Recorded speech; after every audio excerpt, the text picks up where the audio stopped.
Welcome to the Private Practice Startup, where we inspire you from startup to mastery. We chat with entrepreneurs, experts in the mental health and business arenas, and successful private practitioners to give you the tools needed to make your dream practice a reality.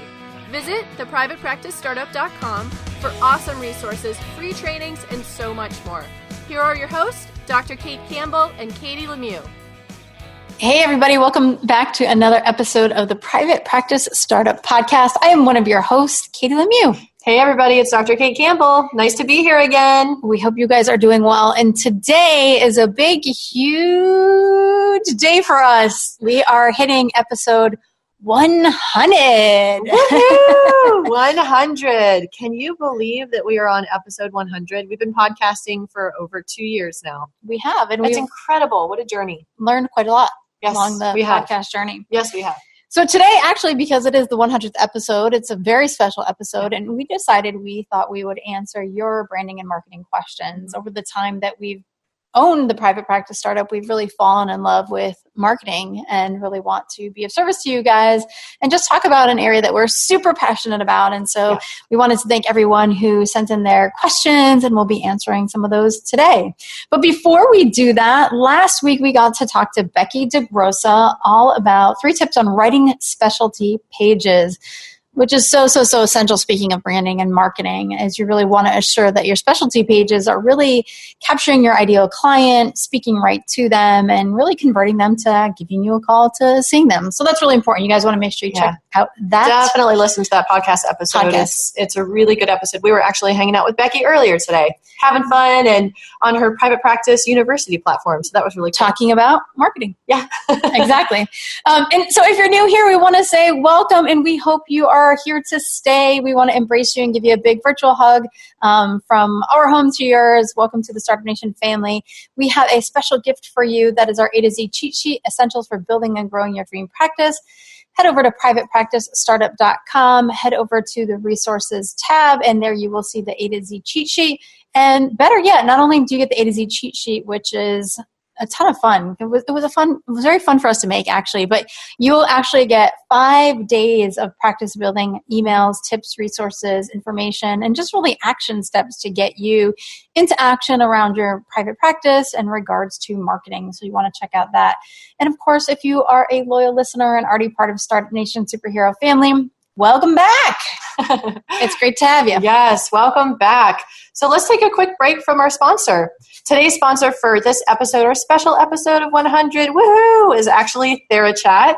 TheraChat is an app and website platform that makes it super easy for you to engage with your clients in between sessions, and clients and therapists really love using it. You can actually assign pre-made homework assignments. You can create your own custom homework assignments, and you can also transfer documents and send unlimited messages to all of your clients. It's fully secure and HIPAA compliant. And it's a really cool experience. We've actually had the opportunity to use it with our clients, and we had Chorus Kaligas. Did I say his name right? Chorus is a really cool guy. He is the owner of TheraChat. We had him on our podcast episode a while back. So if you go back and listen to that episode, we'll put it in the show notes. So that way you'll be able to check out the information about TheraChat. And as our sponsor today, they give an amazing opportunity for you to be able to try TheraChat now and experience all that it entails yourself. Go to our show notes page, use the coupon code TPPS, as in the Private Practice Startup, and you'll be able to get 1 month for free. That's a total value of $40. And again, the link will be in our show notes so you guys can check that out. So thank you, TheraChat. And as always, don't forget we're on Facebook, so come hang out with us there. So we want to kind of just jump, I guess, right into the topic. Yes, let's dive right in. We wanted to be able to really answer Startup Nation's questions, so we sent out a couple of different opportunities for you guys to actually send us your questions. So we've got some great questions compiled here, and Katie and I just kind of organized them so it would make sense in the flow, but we really haven't thought how we're going to answer them, or this is not pre-prepared. So we're just kind of going off the cusp, and you'll see our spontaneous answers to your burning branding and marketing questions. So let's dive in. So Joe Muirhead from Purple Co. and joemuirhead.com, I believe, our Aussie friend, our awesome Aussie friend. We love Joe. Joe is just fantastic. She's fabulous. So Joe actually asked, and I thought this was really just a good place to start, was how did the two of you become business partners, and what made us decide to start the private practice startup? And of course, what have we learned about ourselves since we started, and what are some of the things that we would do differently and why? So that's a great question.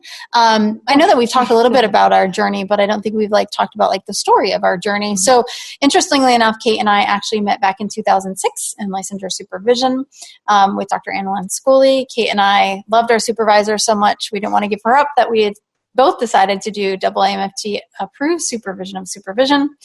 And then our paths continued to cross as our supervisor, as Kate says, twisted our arm. She twisted her arms. She didn't have to twist too hard to become the president and vice president of the Broward Association for Marriage and Family Therapy down here in sunny South Florida. And the chapter was actually really 6 feet under at the time. We resurrected the chapter and discovered that we worked really well together in business. And I went to a supervision course that I had to take across the state in Florida, and I came back that weekend and I was like, oh, Katie, that was the hardest 2 days of getting through this course. I really want to do something that's going to be inspiring, and I'd like to be able to teach this course across the state of Florida. And Katie loves to present. She loves training. And so she obviously was like, yes, let's do it. So that's the first actual event that we had as K2 Visionaries before we had rebranded ourselves, becoming the private practice startup. And so we still teach the course today. I guess it's kind of our signature first course, and we'll actually be teaching it down here in South Florida in September. Yep. So that's how K2 Visionaries was started. And then Katie and I were both doing a lot of private practice coaching and really wanted to hone in on the private practice niche, not just for mental health professionals altogether. So we really narrowed down further and became the private practice startup. And then we really fell head over heels in love with marketing and branding, and also realized that that's the area that clinicians get stuck the most in and really need the most help. So we wanted to be able to marry our passions with the needs of Startup Nation. And so that's how we fell in love with the services that we provide and really making a difference for you guys. Yeah. So thanks for that, Joe. So our next question comes from Montoya McGowan from Stopping the Chase. That is an interesting practice name. I'd love to know more about that. And Montoya asked a little bit about how do you pick a coach. So she says, with so many awesome branding and marketing consultants and wizards out there, it's really hard to narrow down all the chatter. And how do I choose? I get overwhelmed at times because I tend to follow too many at once. So we call that running after the squirrels. We have definitely named that. And we too, in the beginning of private practice, would chase after squirrels. So really, here's the thing, and this is kind of my spontaneous suggestion is, you know what? All diets work. You know, whether it's a vegan diet or an Atkins diet or a keto diet, they all work because they're all a system and a process. And so really what I would suggest for you and for anyone else who's listening that might have the same question is really to identify who you fit with, right? It's kind of like therapy. You want to find a coach or a mentor or a system or a process that really fits you. And most often is you'll find there's a lot of similarities between what they teach. One thing I will say is you really want to work with someone who has a system or a process. System and processes sell, and that's really important. We all buy that. We all do those things. If it's kind of ambiguous out there, you're not really sure if you're going to get the results that you need, then you might not want to buy it. But going in and understanding what results that you want, what it is that you're looking for, and really how you jive with the coach and the mentor and the process, that would be my recommendation. You want to add anything to that? Yeah, it's an amazing problem to have, because when we first started out way back in the day, there weren't a lot of practice building resources out there. And so we were forced to really learn a lot of things in our journey the hard way. And it's a wonderful thing that there's so many different private practice coaches and business coaches out there. You definitely want to trust your intuition. You want to follow the people that you get the most value from, that you feel the most aligned with, and their style of coaching, their style of teaching. It can get to the point where it's kind of like information overload. If you're listening to too many and you're just consuming, it's like binging, right? You get Thanksgiving full and then you just get really unmotivated. So you don't want to get. You've never said that before. That was a good one. I know. Yeah. Well, I don't know. We just had lunch, so maybe that's why. Yeah, I know. And I'm thinking to myself, I'm like, I went with tacos. full. And a smoothie, and a part of a cookie, and an espresso. I kind of feel Thanksgiving full right now. Not that full, but maybe like halfway there. And as you say that, so one of my favorite acronyms that has been this way for like the last year and a half is FOCUS, follow one course until success. And so as we've actually niched down in here in the private practice startup, and we offer the paperwork as well as creating our e-course and the marketing, profits have gone up substantially, as well as time and energy have been really aligned and streamlined. So following one course is really important. So narrowing down the chatter for yourself and just getting really directive on what it is that you're doing. So yes, I'm so glad you said that. Maybe you'll do some coaching with us. I'm so glad you said that. That is really important to really don't try to have too many things. Focus on one thing. I love that. Yeah. And I really took that message was like really driven home when we went to Funnel Hackers in March this year, 2018. Mm-hmm. And so Russell Brunson, if any of you follow him, we definitely do. He talks about one funnel on till you reach 1 million. And then Tony Robbins was there that day, and he also said Elton John has sang the same song for 41 years. So it's like, wow, if Elton John can sing one, I mean, obviously he said more, but if he could sing the same song for 41 years, I can sure as heck stay on track until I really perfected what we do. And now that we're in it, right, it's continuing to work and tweak and perfect systems. So I hope that was helpful in regarding to how to choose a coach. So thank you for that, Montoya. The next question comes to us from Katie Ziskind, like a kindergarten. She said, it's funny because I knew that I was going to mispronounce people's names. And look, I did it already. So I actually asked people to give me the phonetic spelling. And a lot of people wrote all these little cute things in there, like how to pronounce her name. So Katie from Wisdom Within Counseling. That's awesome. So what's interesting is Katie asked us a few questions, but one really stuck out for us. And this is actually about self-care. And you're probably wondering like, well, how does self-care relate to marketing? Well, when Kate and I teach marketing and branding, it's really important we take a step back and we really take a really wide view, and we look very macro at why did you even decide to open a private practice? Why did you become a therapist? What kind of lifestyle do you want to live? Because again, one of the mistakes that we made was head down first, hitting the pavement and running after all the shiny objects, and how exhausting that was. And so part of becoming a business owner is really mindset. And Katie asked us a question of what do we do for self-care that's free, low cost, supports your mind, body, and spirit so you can feel restored. And that's really important because being an entrepreneur and being a private practice owner, number one, you are a business owner. It's not a sprint, it's a marathon. And most often, for those of you who want to continue on and grow and, diversify, it's really a lifelong journey. So you're really going to have to practice a lot of different things. And to me, one of the things that I love about being an entrepreneur is I always talk about it as a mirror in front of your face. Mm-hmm. It's just a complete reflection of what's working and what's not working for you in your life and your business. And you get to be 100% responsible for those changes. And I think it's really cool. So a self-care practice is so essential. And, Kate and I just went away for marketing e-course retreat, creating the e-course. And if I just kind of think about and take a step back and think about my life this year, I think I've been on 7 different trips already this year, and we're just in July. And, I only work 3 half days seeing clients. Obviously, Kate and I do a lot of work in the private practice startup.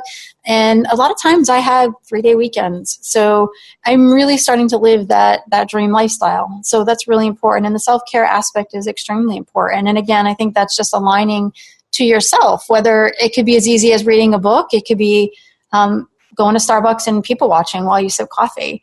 So it's really what brings you that personal joy. And we really recommend having a daily practice of that, whether it's exercise, reading.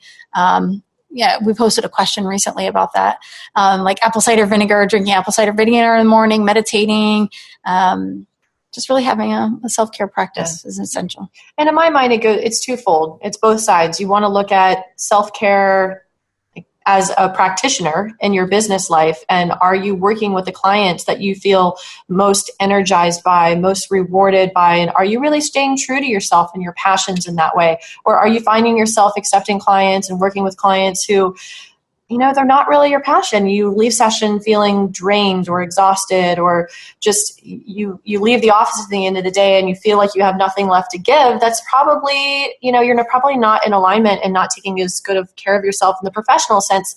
And then, of course, when you look at the lifestyle side of things and making sure that you're taking good care of yourself, you shared a lot of great ideas. I know for me, if I'm not going to Pilates twice a week, or if I'm not getting out in the sunshine, or being outdoors in the South Florida weather, enjoying the pool or putting my toes in the sand or something like that, it's just, there's something that's so grounding about that and rebalancing. So you want to make sure you're looking at it on both sides. I just wanted to add that. Yeah, I have a rule. I call it the me first rule, because if I don't make myself a priority, no one else is. So really assuring that you are part of your schedule, that's essential, and not letting your schedule run you. Great question. Thank you so much, Katie. So our next question comes from Laura Zuvalny, and her question is a little bit about branding alignment and credibility. And Laura owns Copper Bridge Counseling. And the question is, how much does alignment with relative business play into branding? So we just kind of want to talk about that, and how we understand the question is, how does branding and business kind of marry itself? And, our view on that is, because most therapists are solopreneurs, or they're going to create a group practice or something like that, we're not these like big mega companies, is that, you are your personal brand, you are your professional brand, and really taking your personal and professional joy and infusing it, that's kind of branding. So being in alignment is so, so important. What would you say? Yeah, everything you do for your business, every touch point that you have with potential clients that become clients or referral sources or past clients, all of that, it's all about a relationship. And we really see branding as it's like the essence of you and your business. And so you want to be clear on what that essence is. And are you portraying is the energy that you're giving off and the experience that other people are having with you when they come in contact with your brand, is that the experience that you want them to have? So if you think about if you were to ask people, and this is an exercise that we do, is we ask people to ask others in their lives, ask past clients, ask colleagues, ask family members, when they think of you, what is the one word that they would use to describe you? And that's a really good way to get clear on what is the experience that people have when they come in contact with you. And are the words that you're hearing back from them, is that feedback in alignment with how you really want to portray yourself and with your brand values and really the essence of you and your business? Great question. Great question. And the other part of that question was talking about like affiliation, showing your affiliation. So we definitely recommend showing affiliations on your website. And if you're showing a lot of therapist affiliations, therapists might know that. I don't know that clients always know that, but it's definitely good to show affiliations because it does help with credibility. So I hope that helps answer your question.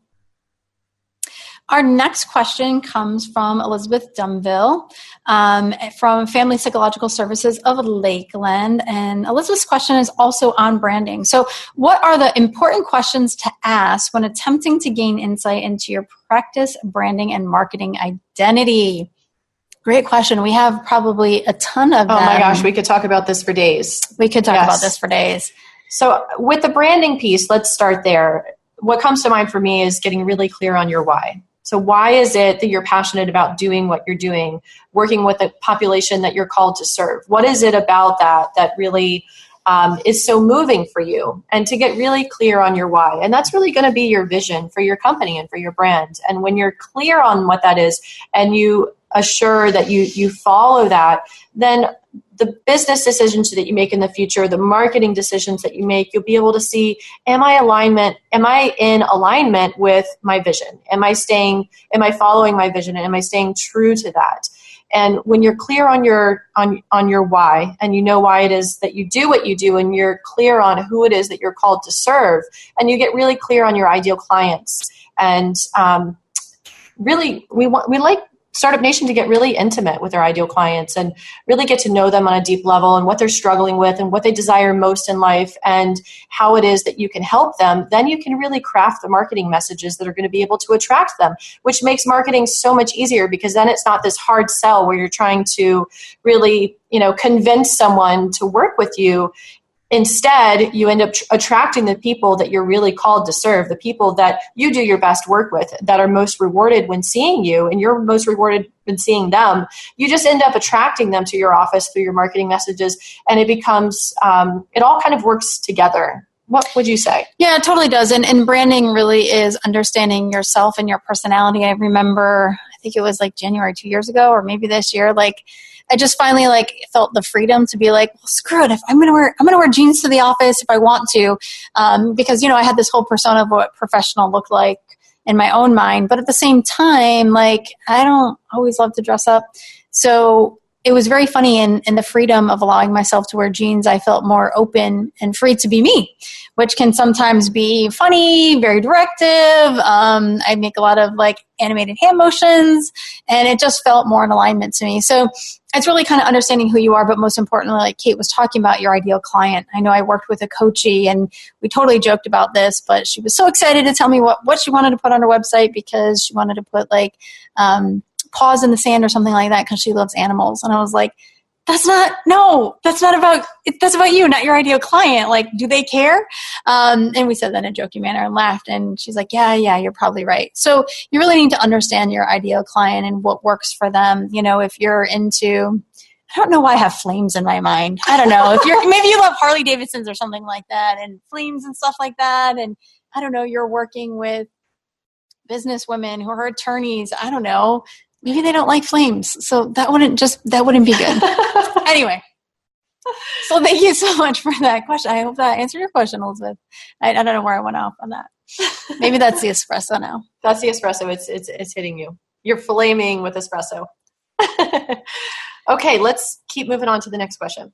So our next question comes from Dr. Battle of Enhancing Wellness Counseling and Consulting. And this question is based off branding again in regards to your branding message and money. So how do you make sure your voice is captured in every part of your marketing and branding, that your message does not get lost in attempting to make money? What a great question.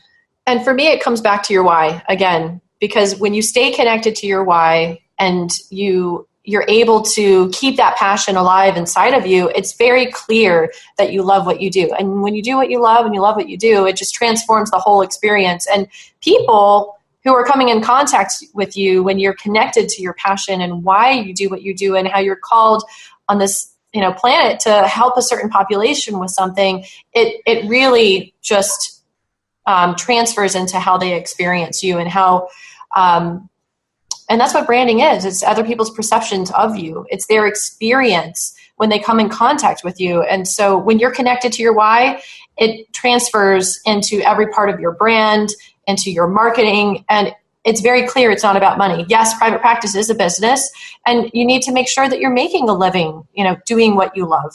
So when you stay connected to your why and you stay passionate about what you're doing, that really takes the money aspect out of it. And I guess I would add like authenticity. That's really important. We're taught in school to ensure we have professional boundaries. We do a lot of academic writing, blah, blah, blah, boring. Anyways, that's why I never got a PhD because I hate research.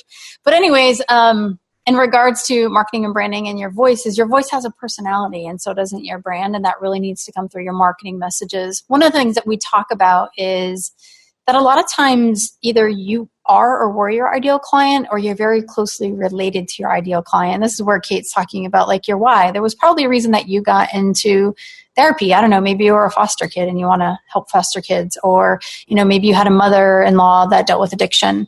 So there's some form of connection, and your ideal client very intimately, and it's important to do what we do best as therapists, is empathize. And that's when we empathize and validate through our marketing messages and talk about the pain that people are experiencing. You really stay true to that.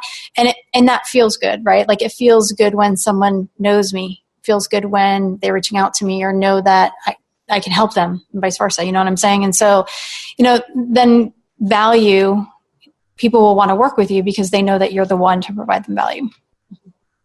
Cool. Great question. I love these questions. Our next question comes from Michelle Sobin, and this is a little bit more about ideal client and niche. And Michelle is from the Chicago Psychological Health Center. So Michelle had a ton of questions actually for us, and we really wanted to focus more specifically on identifying working with your ideal client, but talking a little bit more about strategy here. So Kate and I talk about target market, ideal client, and niche. And so your target market is the overall general population or area that you're focusing on, whether it's addictions, whether it's couples, whether it's children, whether it's men in a certain age range. And your ideal client is really more the intimate knowing that person of that subset, right? So really looking at maybe it's pregnant women who have an addiction, right? So that would be the ideal client, and really understanding them intimately. And then moving on to your niche is how you provide that service for them. Maybe you provide that in a halfway house setting. Maybe you do in-home therapy. So it's really what makes you unique. And so a lot of times what we hear, and again, we totally did this, was running after all the shiny objects, trying to figure out what works. And strategies work as long as they have a really clear system. Some of the non-negotiables we talk about is website SEO. Those are non-negotiables to have. We definitely recommend getting on a Psychology Today profile for sure. That usually generates a decent amount of referrals for folks.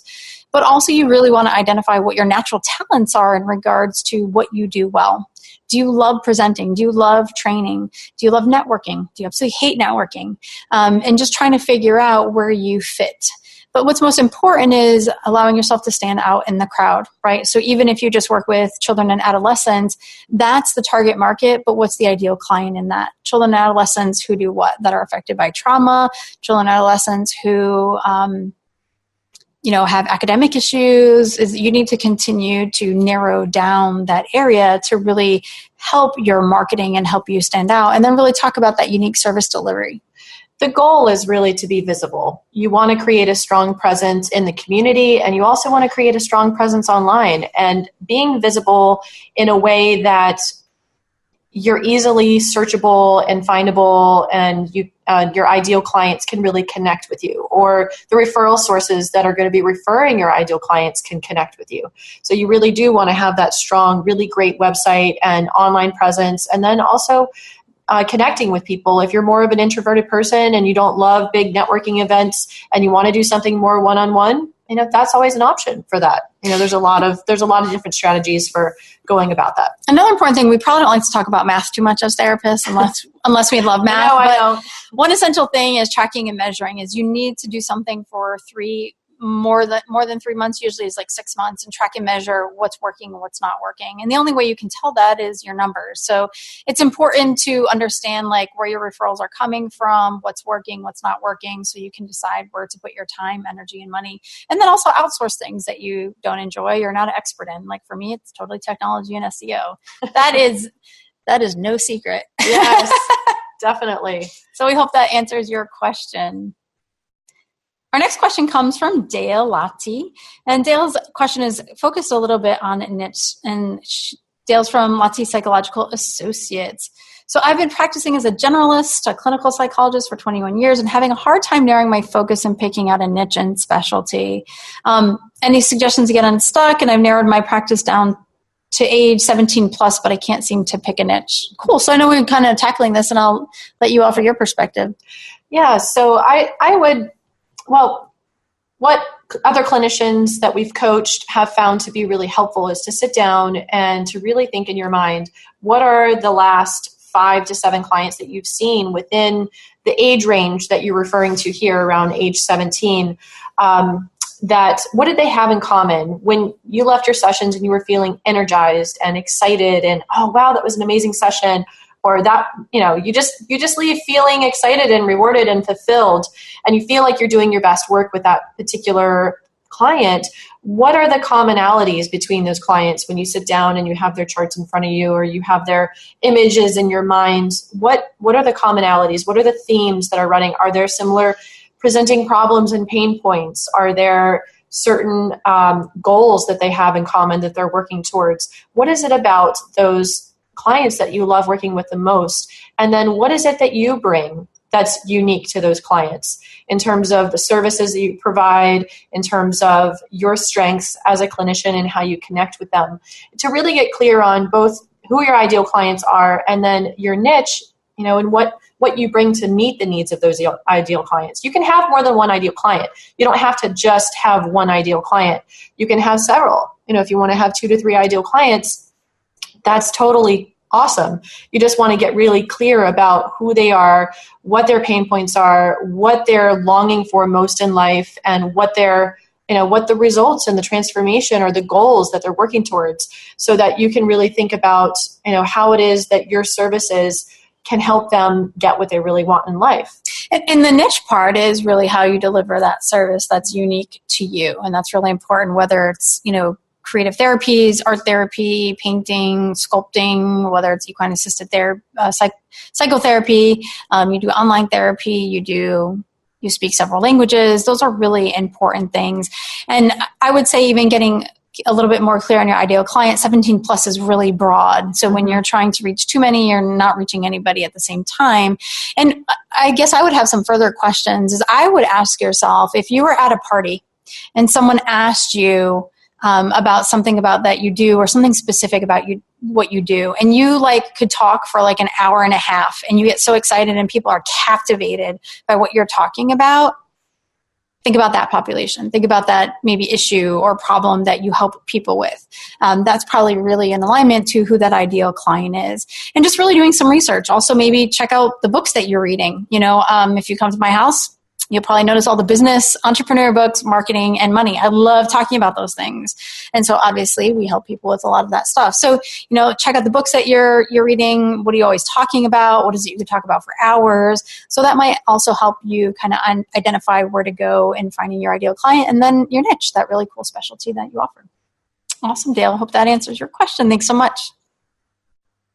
So the next question comes from Beth Rosentratier.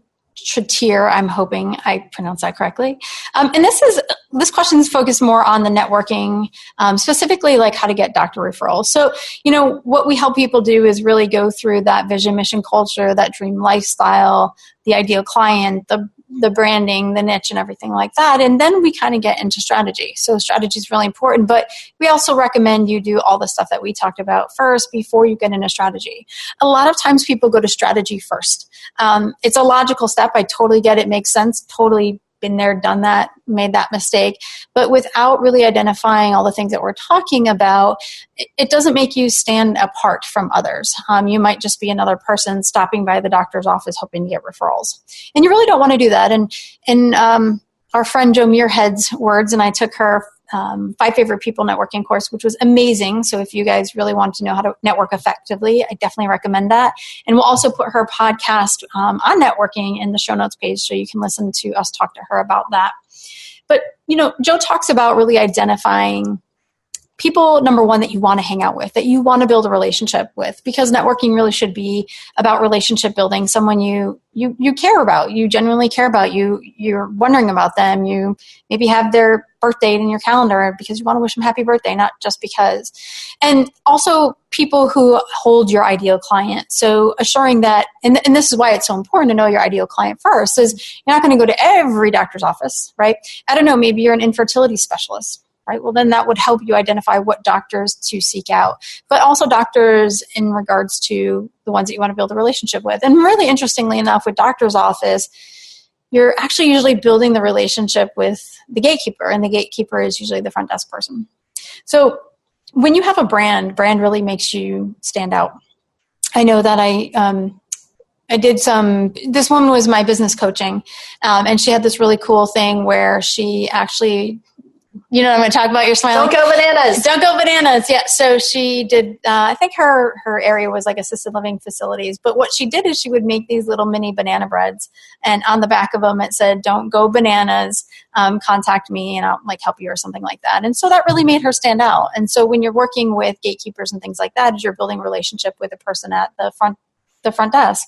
And it's probably just dropping by to see how they're doing, or maybe you had a conversation with them, or you overheard them talking about, I don't know, they love homemade apple pie. I'm not really sure. And you just happen to know a best bakery in town that makes awesome pie, and maybe you buy your pie and you drop it off and be like, "Hey, it's Assistant's Day or Secretary's Day, and I was just thinking about you," and they'll just be really touched.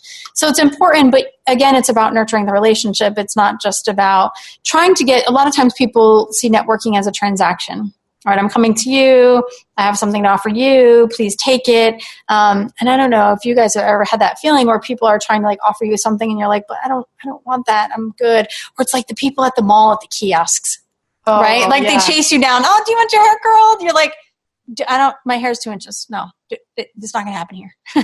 Well, my hair's not 2 inches, but yeah, like you're trying to fit, a square peg in a round hole. And so again, really looking at networking as a relationship building. Yeah. One of our coachees recently, she was telling me a story. She is a psychologist who does psychological evaluations and testing and works a lot with kids in schools. And she showed up to one of the schools that she had a child that she was doing a full battery of testing and everything. And she had reached out to the school and collaborated with them, kind of went through the back door, which is the best way to go organically at building the relationships with, of course, you have to have your client sign a release of information for you to collaborate with them, but that's a really organic kind of like in the back door way of building relationships with potential treatment stakeholders in the community. So she had gone through the back door. She nurtured this relationship with the guidance counselor at the school, and she recently went by the school and dropped off a whole nice little pastry presentation and just dropped it off and said, hope you have a sweet summer, with her business card and little thank you card for a recent referral that they had sent. And they called and they were blown away and just said, oh, we'd love to have you come present to all of our teachers at the school. And we also want to do a parenting presentation as well. So she's really nurturing that relationship and getting her foot in the door and providing value and just helping herself to be memorable. Yeah, right? And that's really important. It's funny, this morning I was listening to Bigger Pockets podcast, which is a real estate podcast, and Grant Cardone, so I know you, and no real estate, he's like big in the real estate business, but he said that he was going for this like 1,100 unit like rental property, and there was like 39 people going after it, and the broker knew everyone except him. And so what he did is he actually did a video of himself and sent the video with the proposal. And, with technology and stuff like that, he could tell that 18 people, or they watched the video at least 18 times. Well, that gave him the in, right? So he made himself memorable and stuck out even when people didn't know him. So when you're thinking about like marketing to a saturated market, or, well, there's 10 other people going to the doctor's office, again, like Kate said, is how do you stand out even when they don't know you? So great question, Beth. We hope that was helpful. Farah Gendron asked us more about networking and partnering with others. And this one is, Farah is from Reconnections. So this question is a little bit more about mindset. So I'd like to learn more about marketing or partnering with other agencies. So definitely all the stuff that we just answered for Beth, I would definitely refer to that question. How do you get past other people's limiting mindset that says there isn't enough to go around? Oh, scarcity, dun, dun, dun. Scarcity mindset. Yeah. If your mindset is off, or if you're tapped into any of this fear-based stuff, it's really going to seep in and influence every aspect of your marketing and of your experience with business and other people's experience of you as well. Let me tell you something. There are plenty of clients to go around, and there's certainly no shortage of people who are needing your help in this world. And so we really want to invite you to shift into that perspective of abundance. And when you're really tapped into that, it changes your experience, because when people call, it's not this pressure. Oh my gosh, I have to sell myself. I have to do this hard sell. I have to get them to book a session with me. I have to, get them in. And of course you need money to run a business, but if you're running your business and you're chasing after the money, and you're so worried about it, that is going to come across in how people experience you. And it's going to be a big turnoff. So when you're really passionate about what you do and you're attracting your ideal clients, you're putting the marketing messages out there that are really attracting the people that you love working with and you do your best work with, then you're going to be attracting more of that abundance, and there won't be that pressure to have to convert calls into clients, and you get to really work with people that you love most. And it really changes the experience. Right. And so sometimes when we're in a certain place around that mindset, it might be because others are thinking that, and it kind of seeps in. And so I definitely recommend finding some new friends or colleagues, or plugging yourself in places where, people do have an abundance mindset, where people are growing and advancing. I used to work for a woman who always said, I always hire people smarter than me, because, when you hire people smarter than you, is collectively you guys can grow. So really just kind of tapping in. Number one, I would do some of my own inner work. What's going on for me around this? What are the pressures? What am I feeling?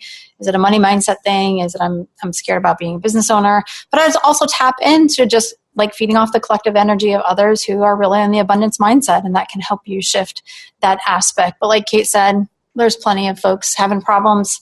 I don't think therapy will ever go out of style. Yeah, it's a recession-proof industry, even during the recession. Yeah, for sure. Like, there's never a shortage of people, even more so during the recession, people needing therapy.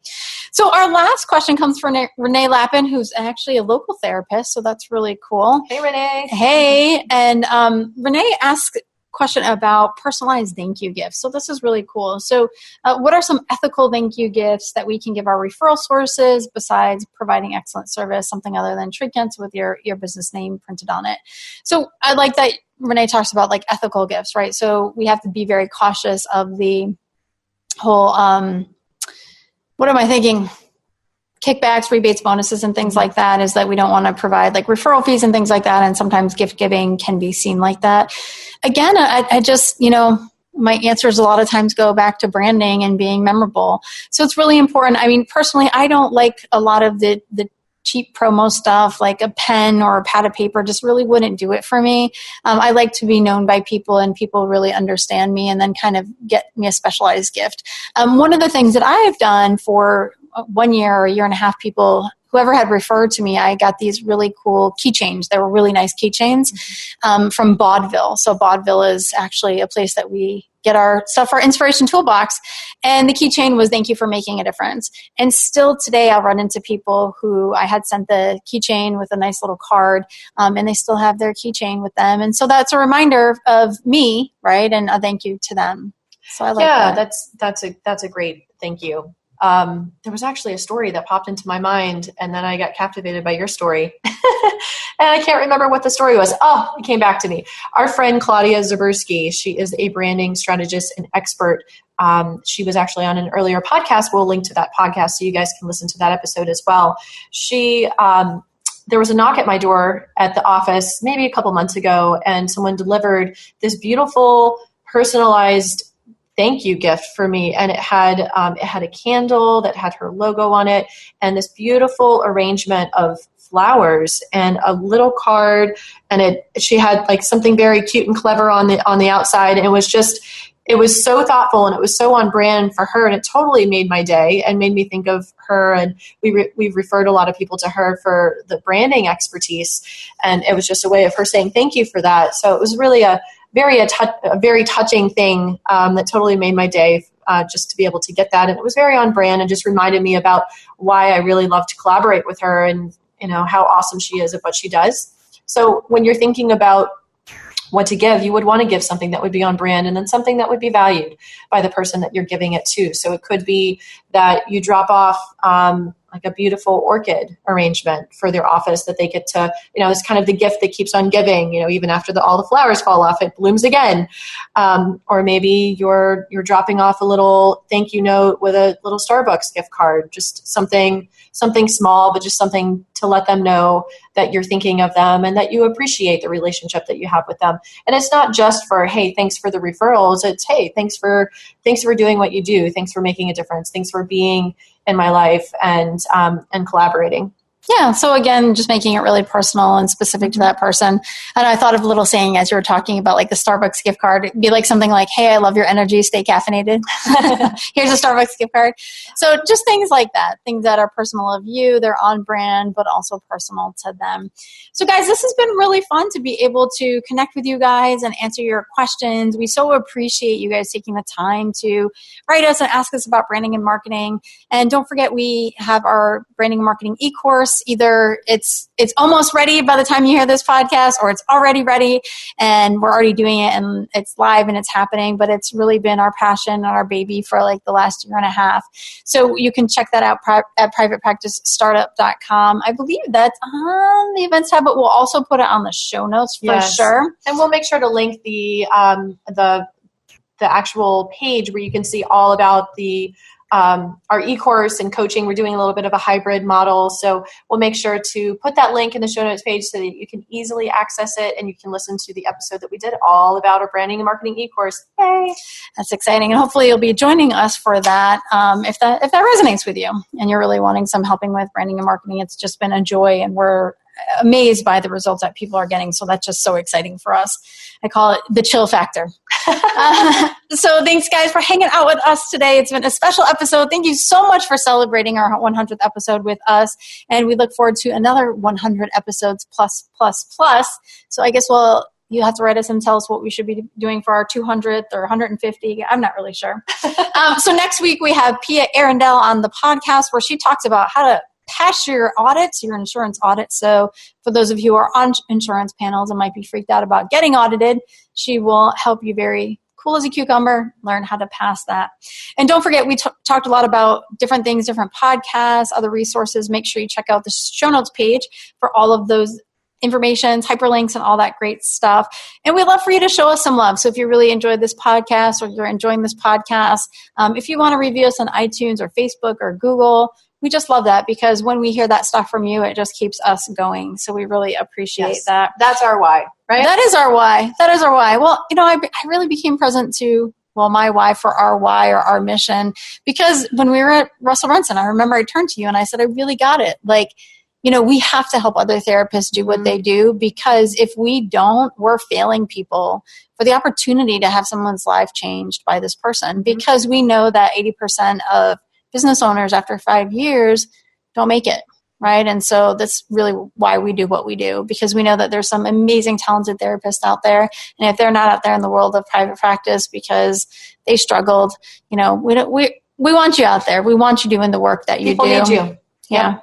Can't just simplify it for me. Thanks. People need you. So also, we'd love for you to share this with your close friends and colleagues who want to know more about branding and marketing and just about how to build a private practice overall. So thank you for allowing us to inspire you from startup to mastery. Check us out on Facebook. We'll hang out and see you there. Have a fantastic day, everybody. Bye, everybody.